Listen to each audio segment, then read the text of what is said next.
Di sepanjang jalan kehidupan yang masih Tuhan anugerahkan untuk kami jalani, kami bersyukur ada Kristus yang hidup, Kristus yang senantiasa memimpin kami, menyertai kami, menuntun kami sampai detik ini.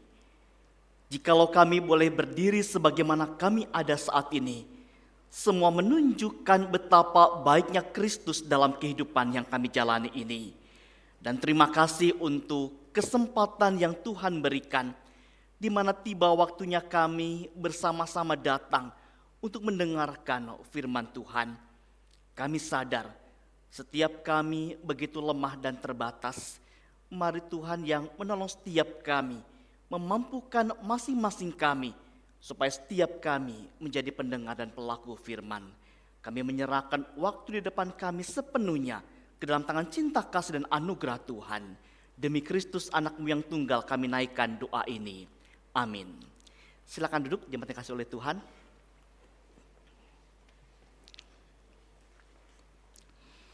Shalom semuanya. Senang sekali kita bisa berjumpa di minggu terakhir di tahun 2024 ini. Dan kita bersyukur dalam suasana Natal, kita kembali diingatkan bagaimana kita punya Kristus, Sang Penebus yang hadir dalam rupa manusia. Dan teks Alkitab yang akan kita renungkan ada beberapa, dan nanti kita akan membaca sambil nanti saya akan menjelaskan beberapa teks yang diambil dari Injil Yohanes, surat Filipi, surat Ibrani dan juga kitab Ayub. Saya ingin mengawali khotbah pada pagi hari ini dengan sebuah pertanyaan sederhana bagi setiap kita. Kalau ditanya kepada setiap kita, ketika melihat kisah Natal, ketika melihat Kristus dalam rupa manusia, saya ingin bertanya, apakah Allah yang menjelma menjadi manusia sama dengan sebuah tindakan penyamaran supaya misi keselamatan itu dapat terasa dengan baik? Ya, saya ulangi pertanyaannya. Apakah tindakan Allah menjelma menjadi manusia sama dengan sebuah tindakan penyamaran supaya misi keselamatan itu bisa terlaksana dengan baik? Bapak Ibu Saudara, kalau melihat film-film ya bioskop di layar lebar itu biasanya ada agen rahasia yang umumnya menyamar supaya misinya bisa terlaksana dengan baik. Nah, apakah Yesus yang adalah Allah yang menjadi manusia ini merupakan sebuah tindakan penyamaran? Dia menyamar jadi manusia supaya kemudian setiap diselamatkan. Bapak Ibu Saudara, jelas sekali Allah menjadi manusia bukanlah sebuah tindakan penyamaran, karena penyamaran itu ada unsur penipuan. Dan jelas bagaimana kita punya Tuhan yang adalah pribadi yang tidak pernah berdusta, Allah yang tidak pernah berbohong, Allah yang senantiasa ketika berjanji menepati janjinya. Allah menjadi manusia. Orang sering mengatakan ini sebagai sebuah inkarnasi, sebuah istilah yang semestinya ya kita pun pahami bersama. Dan saat ini saya mengajak kita untuk sejenak kembali memikirkan tentang ini, inkarnasi Kristus dan bagaimana inkarnasi Kristus itu relevan bagi kehidupan setiap kita, pribadi lepas pribadi. Bapak Ibu Saudara, bicara soal inkarnasi tentunya kita bisa membaca dan mencermati banyak sumber. Tapi secara sederhana, inkarnasi merupakan sebuah istilah teologis yang menunjukkan bagaimana ada anak Allah, ada pribadi kedua dari Allah Tunggal yang kemudian hadir ke dunia ini menjadi manusia. Memang kalau membaca beberapa kamus Alkitab itu akan ditunjukkan dan dijelaskan bagaimana kata inkarnasi ini dari kata Latin ya, yang kemudian dalam bahasa Yunaninya itu padanannya adalah dalam daging biasa terjemahkannya. Tetapi dalam beberapa teks Alkitab enggak cuma pakai kata daging, tapi seringkali memakai kata manusia. Inkarnasi bisa dikatakan bagaimana masuk atau diartikan masuk ke dalam daging. Tentunya ini maksud bukan sekedar hanya tubuh saja yang dimiliki, tapi kemudian keseluruhan natur manusia ada roh dan atau jiwanya. Bapak Ibu Saudara yang kasih oleh Tuhan, inkarnasi Kristus menunjukkan bagaimana dia hadir dalam rupa manusia demi setiap kita. Dan kalau kita mencoba mencermati beberapa teks Alkitab, kita akan melihat beberapa bagian yang menunjukkan bagaimana penebus hadir dalam rupa manusia. Saya mengajak kita membaca bersama-sama Yohanes 1 ayat 14. Kita baca bersama-sama. 1, 2, ya. Firman itu telah menjadi manusia dan tinggal di antara kita. Dan kita telah melihat kemuliaannya, yaitu kemuliaan sebagai anak tunggal Bapa, penuh anugerah dan kebenaran. Saya ulangi dalam terjemahan yang lama. Firman itu telah menjadi manusia dan diam di antara kita. Dan kita telah melihat kemuliaannya, yaitu kemuliaan yang diberikan kepadanya sebagai anak tunggal Bapa, penuh kasih karunia dan kebenaran. Bapak Ibu kasih oleh Tuhan, ketika kita mencoba mencermati teks Alkitab ini, ditunjukkan kepada setiap kita bagaimana firman itu telah menjadi manusia. Ada kata menjadi. Bapak Ibu Saudara, kata menjadi bisa digunakan dalam dua arti. Kata yang pertama, ya, arti yang pertama, kalau kita berkata nasi sudah menjadi bubur, apa artinya? Berarti mula-mula hanya ada nasi, tapi kemudian hanya ada bubur, ya. Jadi nasinya masih ada nggak ketika jadi bubur? Nasinya sudah tidak ada, nasinya sudah hilang, tidak ada lagi. Nasi sudah menjadi bubur. Sekali lagi, mula-mula ada nasi, tapi kemudian nasinya hilang dan tinggal buburnya saja. Arti yang kedua kata menjadi. Kalau saya berkata, tahun lalu saya menjadi pendeta. Berarti mula-mula ada saya nih. Tapi kemudian saya tetap ada dan tidak hilang. Tapi kemudian ditambahkan dengan jabatan pendeta. Kalau berbicara tentang firman telah menjadi manusia, kata menjadi sini memakai makna yang kedua yang saya sebutkan tadi. Pada waktu Allah menjadi manusia, keilahian Yesus tidak hilang. Dia tetap Allah walaupun dia menjadi manusia. Tapi kemudian dia ditambahkan hakikatnya sebagai manusia. Dan istilah firman jelas menunjuk kepada Kristus, menunjuk kepada Yesus sang penebus. Dan kata manusia di sini menunjukkan dan menegaskan bagaimana dia punya daging, ya, punya darah dan daging. Memang kalau kita membaca dalam teks aslinya, kata manusia seringkali diterjemahkan menjadi daging. Dalam tulisan Paulus, kata daging sering menunjuk kepada keberdosaan manusia. Betapa kita tidak layak, tapi kemudian dalam ayat 14 ini, kata daging merupakan sebuah gaya bahasa yang dipakai untuk menunjukkan bagaimana Kristus sungguh-sungguh menjadi manusia secara utuh. Tidak hanya dagingnya, tapi jiwa dan rohnya pun dia itu sama seperti kita, sama seperti manusia lainnya. Dan kata tinggal mau menegaskan dan menunjukkan bagaimana Kristus sungguh-sungguh ada dalam dunia ini. Dia ada dalam sejarah kehidupan ini. Bapak Ibu kasih oleh Tuhan, dari teks ini ada beberapa catatan penting yang perlu kita ingat. Yang pertama, Yesus sebelum menjadi manusia adalah Allah, dan setelah dia menjadi manusia tetap dia adalah Allah. Dan Yesus sama seperti setiap kita. Dia manusia seutuhnya. Dia punya tubuh, punya jiwa, punya roh. Bedanya, Yesus adalah manusia yang tidak berdosa, sedangkan setiap kita adalah manusia yang berdosa. Tidak hanya Yohanes yang menegaskan tentang inkarnasi Kristus, tapi Paulus pun dengan lebih detail menunjukkan bagaimana penebus hadir dalam rupa manusia. Saya akan bacakan yang tidak dicetak tebal, Bapak Ibu Saudara bisa tolong bacakan yang dicetak tebal. Dari Filipi 2 ayat 5 sampai 8. Hendaklah kamu dalam hidupmu bersama menaruh pikiran dan perasaan yang terdapat juga dalam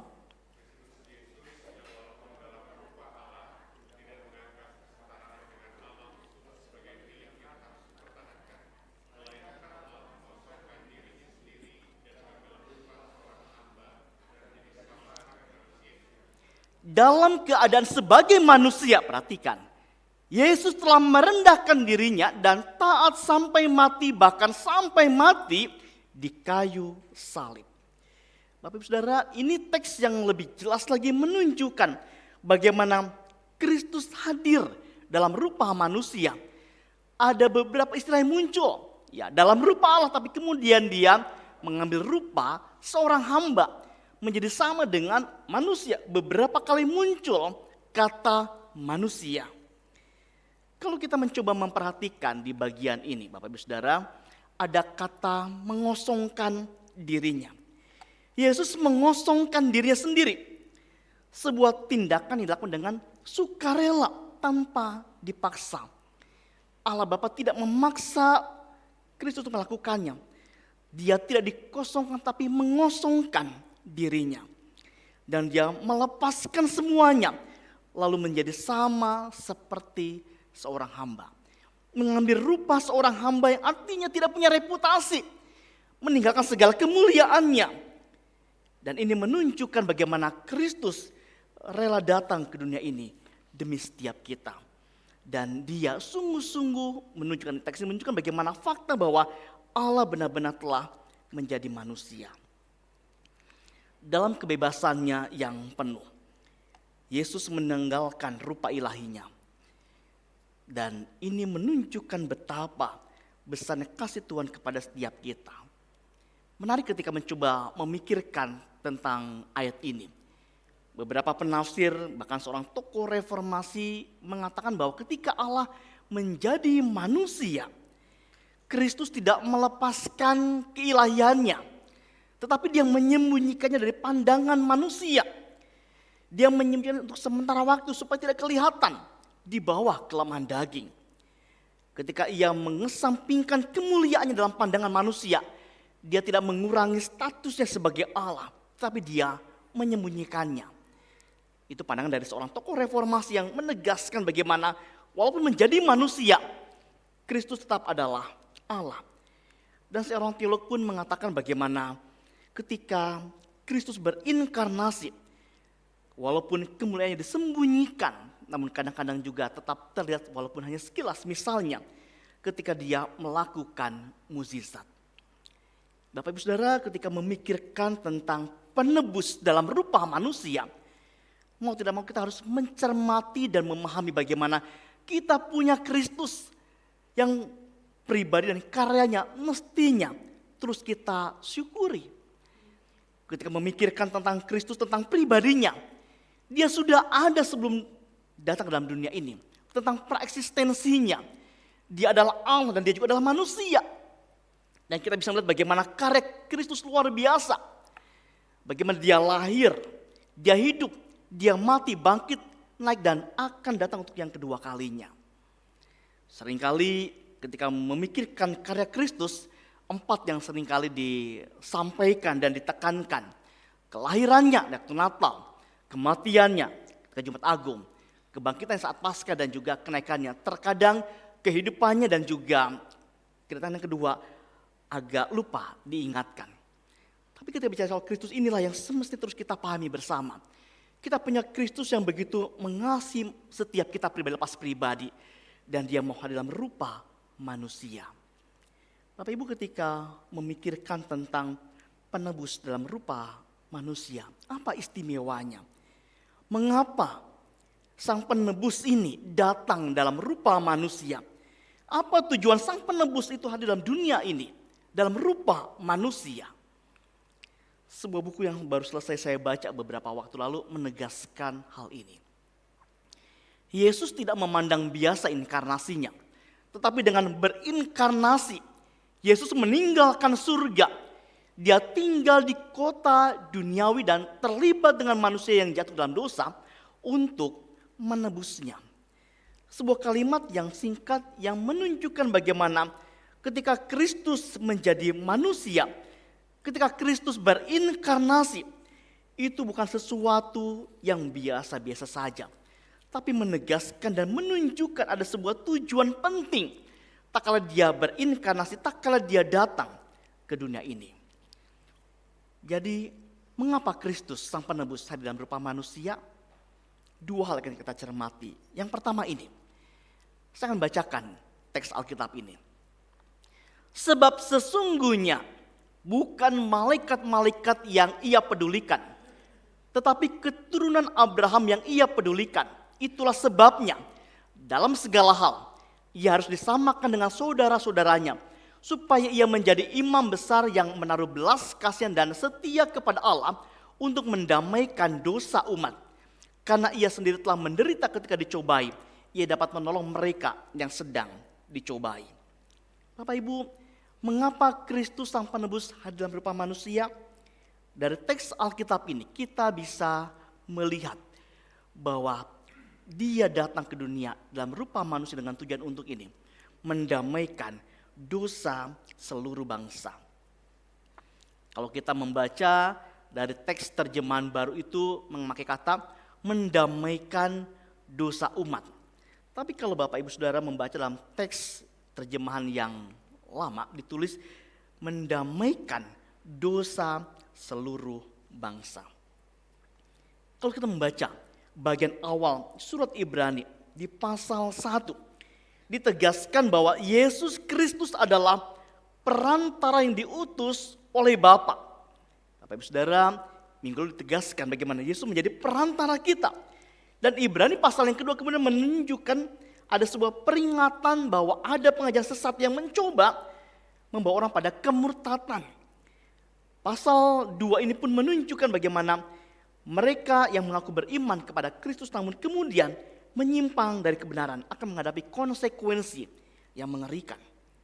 Kalau kita mencermati Ibrani 2 ayat 5 sampai 9 terdapat kutipan dari perjanjian lama yang digunakan untuk membuktikan bahwa Mesias itu bukanlah malaikat dan lebih unggul dari makhluk ciptaan manapun. Mesias adalah Allah. Memang kalau kita membaca judul yang diberikan oleh Lembaga Alkitab Indonesia, seakan-akan Yesus itu lebih rendah. Ditulis seperti ini, Yesus seketika lebih rendah daripada malaikat-malaikat. Bapak Ibu Saudara, ini teks yang mau menunjukkan bahwa Kristus tetap lebih unggul. Dan Kristus itu adalah imam besar yang sempurna. Kalau membaca Ibrani 2 ayat 9 ditunjukkan seperti ini. Tetapi dia yang untuk waktu yang singkat dibuat sedikit lebih rendah daripada malaikat-malaikat, yang oleh karena penderitaan maut dimahkotai dengan kemuliaan dan hormat, supaya oleh kasih karunia Allah ia mengalami maut bagi semua manusia. Artinya dia mengalami maut supaya kemudian setiap kita diselamatkan. Kematiannya dikatakan mampu menebus dan menyelamatkan manusia. Perikop ini Ibrani 2 ayat 16 sampai 18 menjelaskan bahwa Kristus sang Mesias datang dalam rupa manusia dan bukan dalam rupa malaikat, supaya Yesus menjadi teladan yang sejati, di mana dia harus mengalami penderitaan dan pencobaan manusiawi yang sama seperti kita. Dalam keberadaannya sebagai manusia, Yesus memang mati, namun dia bangkit pada hari yang ketiga, dan kebangkitannya mematahkan kuasa maut dan menunjukkan kemenangan Kristus. Bapak Ibu, mari kita cermati 3 ayat yang tadi kita baca. Kalau kita melihat ditulis seperti ini. Sebab sesungguhnya bukan malaikat-malaikat yang ia pedulikan, tetapi keturunan Abraham yang ia pedulikan. Teks ini menunjukkan bahwa yang Allah kasihani, yang Allah kasih bukan malaikat, tetapi keturunan Abraham. Kata keturunan Abraham menunjuk kepada kita manusia. Kata ini mau menegaskan bahwa Allah mengasihi setiap orang tanpa terkecuali. Allah mau supaya setiap orang kemudian diselamatkan. Allah mau supaya setiap orang kemudian bisa mengenal dia, bisa percaya kepada dia. Dan dilanjutkan di ayat yang ke-17, bagaimana ayat 17 menunjukkan hal ini. Bagaimana ada alasan yang tegas kenapa Kristus berinkarnasi. Untuk mendamaikan dosa seluruh bangsa. Untuk mendamaikan dosa umat. Yesus menjadi imam besar yang berarti Yesus menjadi perantara manusia untuk datang kepada Allah. Bapak Ibu Saudara, imam pada masa lalu dipakai atau punya peran untuk mewakili umat datang kepada Tuhan. Dan ini menjadi gambaran bagaimana Yesus adalah imam besar yang mengantar manusia untuk bisa datang kepada Allah dengan kematiannya. Dan ayat yang ke-18 menunjukkan bagaimana dia sama seperti kita. mengalami juga penderitaan, mengalami pencobaan dan masa selama di dunia ini. Sesuatu yang menunjukkan bagaimana Kristus sama seperti kita ketika dia datang ke dalam dunia ini.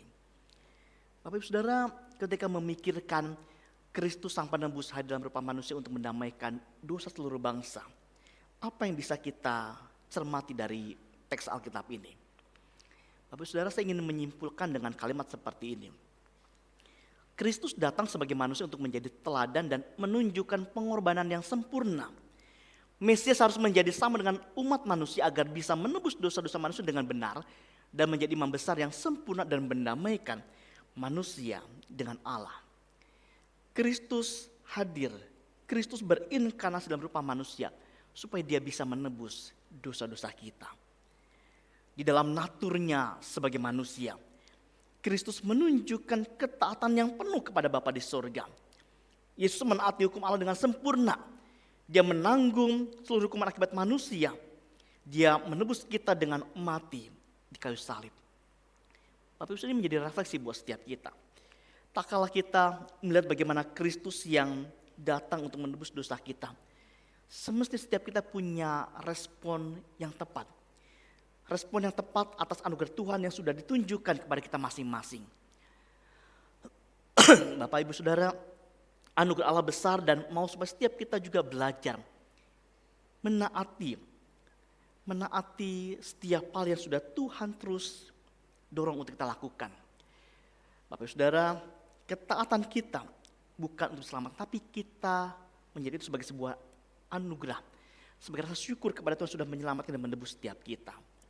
Bapak Ibu Saudara, ketika memikirkan tentang karya Kristus dan juga bagaimana respon kita, membuat kita semestinya mencoba kembali mengevaluasi kehidupan sehari-hari kita. Dalam hal disiplin rohani misalnya, saya tidak tahu apakah setiap kita masih dengan tekun melakukan saat teduh setiap hari dan juga doa pribadi. Dan kalau kita melakukannya, semestinya kita melakukannya setiap hari bukan sebagai sebuah kebiasaan, bukan sebagai sebuah kewajiban belaka, tetapi dilakukan dengan sebuah kerinduan untuk dekat dan mengenal Tuhan lebih dalam lagi. Tak kala kita bersaat teduh setiap hari, berdoa setiap waktu, mau menunjukkan betapa kita rindu untuk semakin dekat dengan Dia dan mengenal Dia. Dan bersyukur buat Tuhan yang sudah menyelamatkan masing-masing kita. Atau dalam kehidupan kita bersama sebagai umat Tuhan. Dalam ibadah yang kita hadiri bersama. Kita datang ke gereja bukan sebagai sebuah kebiasaan, tapi kita menghayati dan juga memaknainya. Karena kita tahu bahwa ada Allah Tritunggal yang hadir bersama-sama dengan kita. Ada Allah yang kemudian berada bersama-sama dengan kita dan Allah pun mengerti setiap kita. Bapak Ibu Saudara, tak kala kita datang beribadah bersama di rumah Tuhan, apakah setiap kita menikmati ibadah yang ada? Bapak Ibu Saudara, kita diciptakan untuk memuliakan Tuhan dan juga menikmati Tuhan. Dan semestinya melalui ibadah yang kita lakukan masing-masing kita pun menikmati Tuhan. Bapak Ibu Saudara, mari kita melakukan setiap disiplin rohani ini dengan penuh rasa syukur kepada Tuhan yang sudah mendamaikan kita, yang sudah menyelamatkan masing-masing kita. Selain mendamaikan dosa umat manusia, apalagi yang menjadi tujuan sang penebus datang dalam rupa manusia? Mari kita cermati bagian Alkitab berikutnya dari Ayub 19 ayat yang ke-25 sampai 27. Bagian dari perjanjian lama, Ayub 19 ayat 25 sampai 27. Saya akan membacakan, Bapak Ibu Saudara bisa mencermati teks yang di depan ini. Demikian bunyi firman Tuhan. Tetapi aku tahu penebusku hidup dan akhirnya ia akan bangkit di atas debu. Juga sesudah kulit tubuhku sangat rusak, tanpa daging pun aku akan melihat Allah. Yang aku sendiri akan melihat memihak kepadaku. Mataku sendiri menyaksikannya dan bukan orang lain. Hati sanubariku merana karena rindu. Bapak Ibu Saudara, penderitaan. Ada kata penderitaan di dalam teks ini nantinya. Tapi kita akan mencermati bagaimana poin yang kedua dari teks ini. Kristus sang penebus dalam rupa manusia datang dengan tujuan untuk ini. Memberikan harapan dalam pergumulan hidup. Bapak Ibu Saudara, penderitaan seringkali membuat kita atau manusia itu putus asa. Dan seringkali ada banyak orang yang menganggap Tuhan tidak ada dalam penderitaan. Benarkah? Bukankah Tuhan datang dalam rupa manusia sama seperti kita? Di dalam teks Ibrani tadi, dia pun mengalami pencobaan, dia pun mengalami masalah. Benarkah Tuhan itu abai kepada umatnya? Bapak Ibu Saudara, Ayub pun mengalami hal yang bertubi-tubi, derita yang bertubi-tubi yang menyiksa dia. Bahkan dia pun sempat mempertanyakan akan hal ini, mengapa Allah mengizinkan itu terjadi di kehidupannya. Ayub bergumul dengan peran Allah dalam penderitaannya. Namun dalam pergumulan itu Ayub kemudian berkata, tetapi aku tahu penebusku hidup dan akhirnya ia akan bangkit di atas debu. Di tengah penderitaannya, Ayub terus kemudian mempertahankan posisinya yang tidak bersalah.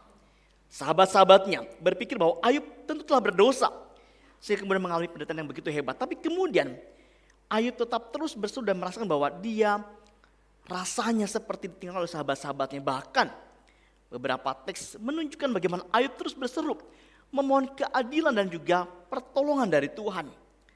Bapak Ibu Saudara, kalau kita bisa mencermati di bagian kitab Ayub pasal yang pertama, Allah melihat bahwa Ayub seorang yang begitu saleh, seorang yang jujur, takut akan Tuhan dan juga menjauhi kejahatan. Tapi kemudian Tuhan izinkan dia mengalami pencobaan, mengalami penderitaan. Menarik bagaimana ketika membaca dan mencermati Ayub 19 ayat yang ke-25 sampai 27 ini. Ditulis, tetapi aku tahu penebusku hidup. Ada istilah penebus yang menunjukkan ada seorang pembela atau pelindung. Bapak Ibu Saudara, istilah penebus di sini memang menunjukkan adanya seseorang yang membela atau melindungi orang yang miskin. Ya, dalam konteks perjanjian lama, biasanya penebus ini harus menolong mereka yang tidak adil, menolong mereka yang akan dijual sebagai budak belian atau sebagai hamba. Dan kalau seseorang misalnya dalam sebuah keluarga akan mati tanpa pewaris atau keturunan, maka salah satu anak sekeluarga itu harus menebus keluarga ini. Bapak Saudara, contoh tentang hal ini itu ada dalam kisah bagaimana Rut dengan Boas, di mana kemudian Boas menjadi seorang penebus bagi Rut. Bapak Saudara, kalau membaca Rut 1-4, berulang-ulang ada kata penebus dituliskan dalam teks itu. Dan seorang penebus semestinya memperhatikan kesejahteraan orang yang ditebusnya. Meskipun ada tradisi atau konsep tentang seorang penebus seperti ini, Ayub pada waktu itu ketika dia berseru seperti ini, dia memandang dirinya adalah seorang yang nampaknya sendirian, tidak punya siapa-siapa. Sehingga kemudian dia berseru supaya Tuhan menunjukkan keadilannya. Dengan suatu seruan iman tengah-tengah suatu situasi yang kelihatannya susah buat dipahami, Ayub berseru, aku tahu penebusku hidup.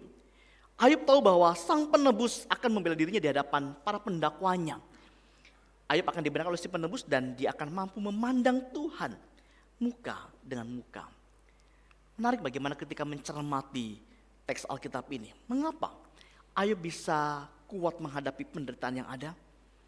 Jelas karena Ayub tahu bahwa ada Tuhan yang dia sembah. Dia adalah sang penebus hidupnya. Semua yang terjadi dalam hidupnya, seburuk apapun, ada Tuhan yang sanggup memulihkan, ada Tuhan yang senantiasa memberikan kekuatan. Beberapa teks dalam kitab Ayub mengatakan seperti ini, apakah kita mau menerima yang baik dari Tuhan dan tidak mau menerima yang buruk? Teks lainnya mengatakan seperti ini, Ayub tahu bahwa ia harus mengalami proses sehingga dia berkata seperti ini, aku tahu jalan hidupku, seandainya ia menguji aku akan timbul seperti emas. Ayub tahu bahwa ada Allah yang senantiasa menyertai kehidupannya. Ada Allah yang mengerti apa yang dihadapinya. Tapi saudara, Ayub tahu bahwa Tuhan berada bersama-sama dengan dia. Bapak Ibu Saudara, kita nggak selalu bisa berharap mengetahui alasan pergumulan yang kita hadapi itu kenapa bisa terjadi. Tapi kita bisa belajar dari prosesnya dan terus bertahan. Karena Tuhan tentunya akan senantiasa memberikan kekuatan bagi setiap kita. ketika memikirkan teks Alkitab ini, apa yang bisa kita pelajari dan kita cermati? Bapak Ibu Saudara, baik iman Ayub maupun kondisi kemanusiaan kita harus dipandang dalam terang Yesus Kristus, penebus yang sejati. Oleh salibnya, dia sudah menyelamatkan kita dari kuasa maut. Oleh darahnya, dia menebus kita dari dosa dan membuat kita benar di hadapan Tuhan, dan kita tidak dibuang atau ditinggalkan. Karena Yesus senantiasa berada bersama-sama dengan kita. Tapi sebenarnya yang bisa kita simpulkan dari teks Alkitab dari Ayub 19 ayat 25 sampai 27. Dan sebagai sebuah refleksi bagi kita. Tapi saudara, kehidupan yang kita jalani adalah sebuah berkat yang besar dari Tuhan. Hidup ini sudah diselamatkan oleh Tuhan dari maut. Dan dia memelihara kita. Dan memang terkadang dia izinkan kita mengalami hal yang tidak menyenangkan. Ada masalah, ada pergumulan, ada persoalan, penderitaan. Dan ketika kita mengalami semuanya itu, ingatlah bahwa pergumulan kita menunjukkan betapa lemahnya diri kita. Dan kita harus bersandar kepada Kristus, sumber kekuatan juga pengharapan kita. Pergumulan pun memaksa kita terkadang untuk memikirkan kembali tujuan hidup kita, prioritas hidup kita, bagaimana relasi kita bersama dengan Tuhan juga sesama. Dan semestinya pergumulan kita pun mengarahkan kita untuk memandang melampaui keadaan yang sekan kepada kemuliaan Tuhan yang kekal yang sudah Dia sediakan bagi setiap kita. Tapi saudara, saya tidak tahu apa yang sedang kita gumulkan, apa yang terus kita pikirkan menjadi tantangan hidup kita masing-masing. Terkadang kita mungkin bergumul dengan usia. Semakin bertambah usia kita, terkadang tubuh semakin melemah. Terkadang mungkin kita nggak bisa lagi kuat berjalan jauh. Tapi kita terus berjuang, bersyukur ketika masih dikasih kesehatan, masih bisa datang ke gereja. Tapi saudara, kita mungkin bergumul dengan penyakit dan kesehatan kita. Tapi mungkin di antara kita pun bergumul dengan hal yang lain. Bergumul dengan kehidupan rumah tangga kita. Seringkali terjadi perselisihan di antara suami istri, keributan di antara orang tua dan anak yang tidak cocok dengan berbagai hal. Seringkali terjadi hal-hal yang tidak menyenangkan kehidupan keluarga dan ini menjadi pergumulan kita. Atau mungkin juga kita bergumul dengan usaha dan pekerjaan kita. Terkadang kita mungkin bergumul ketika karyawan kita tidak bisa bersikap dengan jujur. Atau mungkin pimpinan kita bertindak dengan sewenang-wenang. Bapak Ibu Saudara, setiap kita punya pergumulan masing-masing, namun setiap kita bersyukur punya Allah yang terus senantiasa menopang dan juga memimpin kehidupan setiap kita. Walaupun kita tidak senantiasa bisa memahami rencana Tuhan, namun kita bisa selalu hidup dalam pengharapan bahwa kita akan berdiri di hadapan Tuhan dan juga melihat Dia dalam kemuliaan dan juga keagungannya. Bapak Ibu Saudara, Kristus adalah penebus yang datang dalam rupa manusia. Ketika saya memikirkan tema dan juga teks Alkitab yang sudah disiapkan, Bapak Saudara, sebuah ayat terlintas, yaitu dari Yohanes 11 ayat 35. Ditulis seperti ini. Maka menangislah Yesus. Sebuah ayat yang singkat. Maka menangislah Yesus. Yesus adalah penebus yang datang dalam rupa manusia. Ketika Maria dan Marta sedang berduka karena kematian Lazarus saudaranya, Yesus datang dan menunjukkan kepeduliannya. Maka menangislah Yesus.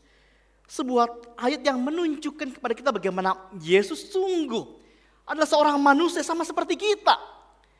Dan Yesus pun tidak malu untuk menunjukkan kelemahan seorang manusia. Bapak Saudara, manusia begitu lemah dan terkadang Tuhan izinkan kita menangis dan bergumul dengan berbagai hal. Dan teks ini pun menunjukkan bagaimana Kristus pun sama seperti kita. Yesus pun sebagai manusia, dia pernah menangis.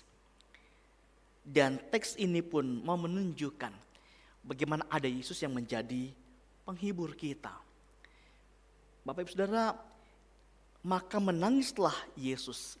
Sebuah ayat yang singkat yang menunjukkan bahwa kita punya Tuhan yang mengerti, yang memahami semua perasaan bahkan pergumulan dalam kehidupan setiap kita. Yesus adalah penebus yang dalam rupa manusia. Kita bisa menaruh pengharapan sepenuhnya kepada Dia, kepada Allah yang menjadi manusia dan yang sedia bersama-sama dengan kita dalam menghadapi setiap tantangan dan juga pergumulan kehidupan. Bapak Ibu Saudara, ingatlah, tidak ada satu area manapun dalam hidup ini di mana Allah tidak berada bersama-sama dengan kita, anak-anaknya. Karena Dia adalah penebus dalam rupa manusia. Sebagai kalimat penutup, saya ingin menunjukkan hal ini. Yesus Kristus, Sang Penebus, adalah Tuhan dalam rupa manusia yang hadir ke dunia untuk mendamaikan, mengampuni, menyelamatkan, menebus setiap kita. Ini semua yang telah dilakukan dahulu kala, tak kala Kristus mati di kayu salib. Sekarang, Yesus Sang Penebus dalam rupa manusia berdiam dalam diri umatnya untuk memberikan kekuatan dan pengharapan dalam menghadapi pergumulan hidup.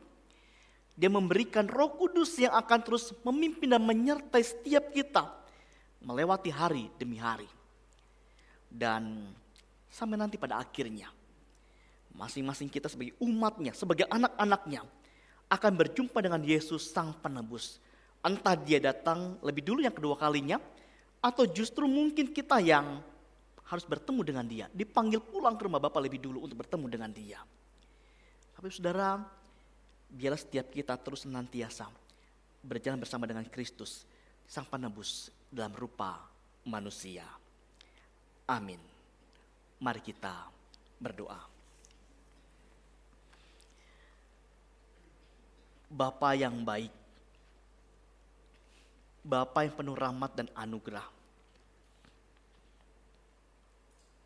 kami sungguh bersyukur dan berterima kasih dalam kehidupan yang kami jalani.